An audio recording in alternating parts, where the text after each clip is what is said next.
Welcome to Gen Y Hub Panel Discussions. I'm Britt Hyson, and today we are talking about the libertarian movement. Joining me now, we have Adam Kokesh of Adam versus the Man, Heather Fazio, Executive Director of Texans for Accountable Government, and Jeremy Walker, Gen Y Hub contributor and Ron Paul activist. Adam, let's start with you. You just spoke at Raleigh Rocks for Ron Paul. Bring us up to speed on what's currently happening within the libertarian movement and explain what it means to be a libertarian. The Raleigh Rocks for Ron Paul event on Sunday, wow, just yesterday, it was a great time. We had 5 incredible local acts that came out to support Ron Paul that all played for free because they believe in the message.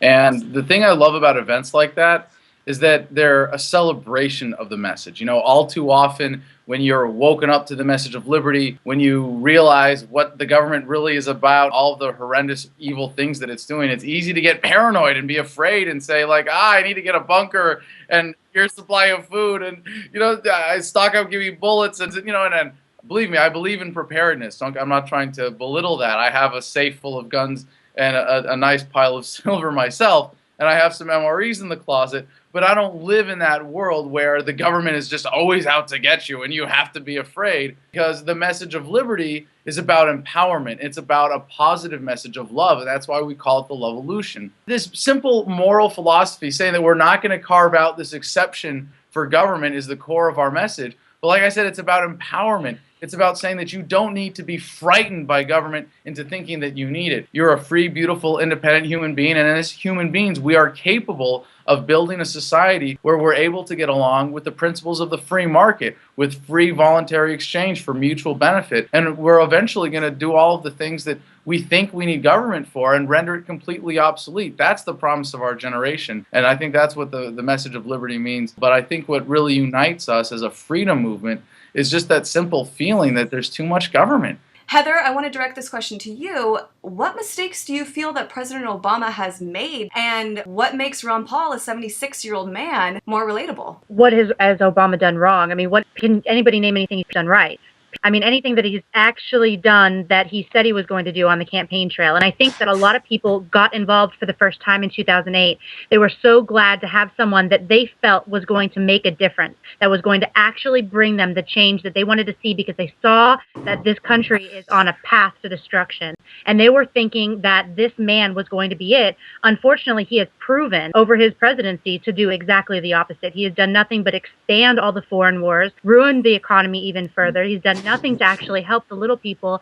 And, you know, one thing, I hate to get into, you know, racial issues, but the Black community really felt like this was something to be proud of, and there's going to be a difference. And they got slapped in the face because he is nothing more than an elitist, just like every other president that we've had in this country. And it's incredibly disappointing for that culture to have just been totally disappointed. And all of us, really. I mean, I don't like talking about different races and all that, because I grew up with a very mixed culture of students going to school. And so when people would talk about race, I'm like, come on, guys, we all grew up together.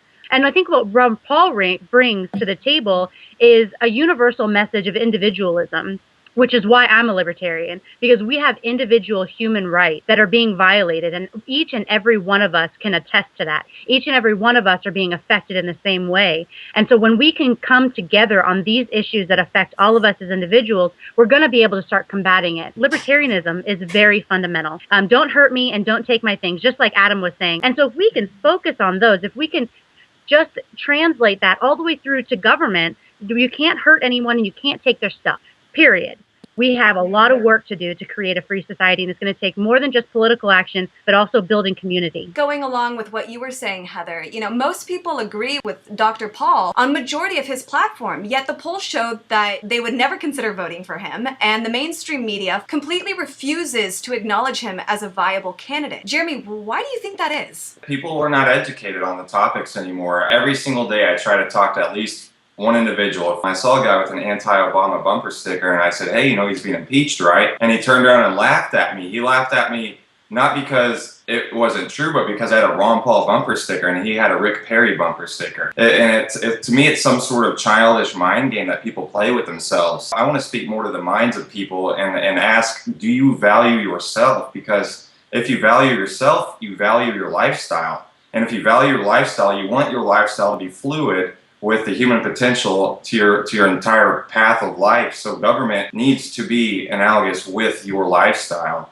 And liberty, we're learning, is just adopting that lifestyle. And, you know, when we reach out to other people, like that Rick Perry supporter you were talking about, he's going to laugh at you. It's a psychological defense mechanism of something that he's in denial about. And that's kind of my point where I'm going with it. If government is to be a reflection of our lifestyle, because people that agree with government agree with it being a part of their lifestyle, if I'm to alter his perception of what government is, I'm to alter his lifestyle. Therefore, Ron Paul is not viable. Why is it that Ron Paul's whole campaign is going after the delegates and that they believe that that's how they're going to win? Because in a lot of places you can take advantage of the system if you're better organized. But it looks like it's going to come down to, well, to shamelessly plug my own activism, what I'm working on, for Better for Ron Paul, you know, the Hail Mary pass to the convention where we're going to try to appeal to the conscience of those delegates who are freed up in the second round of voting and at least expose them as the hypocrites they are. Should they happen to nominate someone who doesn't have more campaign contributions from active duty troops than all other candidates combined, like Ron Paul does.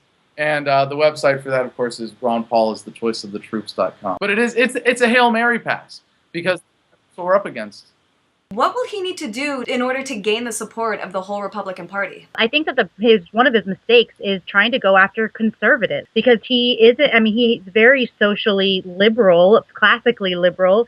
And so I think that if he is to win the GOP nomination, the securing the actual election and the presidency is not going to come from the Republican base. It's going to come from the independent voters and the libertarians in this country that far outweigh the Republican base. But we haven't been voting because we're so fed up with the normal politics as usual. And now there's a candidate stepping outside of that box. If he wins the nomination, he has a great chance without the GOP base, even the conservative base, to actually win it. I think he's the only candidate that can actually beat Obama. You know, I'd wondered recently, I was thinking about if humans even have the will to be free anymore, you know, because you talk to people and they don't even care that they're giving up their liberties for this or for that or whatever. Their kids are having, you know, TSA put their hands down their pants and, oh, well, I want to be safe. And you tell them that they're not really any safer, and they're like, oh, well, and they just go about their business. Do we even have the will to be free? I think that we do. And I think that we've been waiting for someone to excite that emotion inside of humans on this planet again. And it's high time, and it's happening right now, and I'm really excited about it. Okay, well, that wraps it up for today. Be sure to check out each of our panelists' websites where you can learn more about the Liberty Movement. Thank you for joining us on Gen Y Hub Panel Discussions. I'm Britt Hyson. I'll see you next time.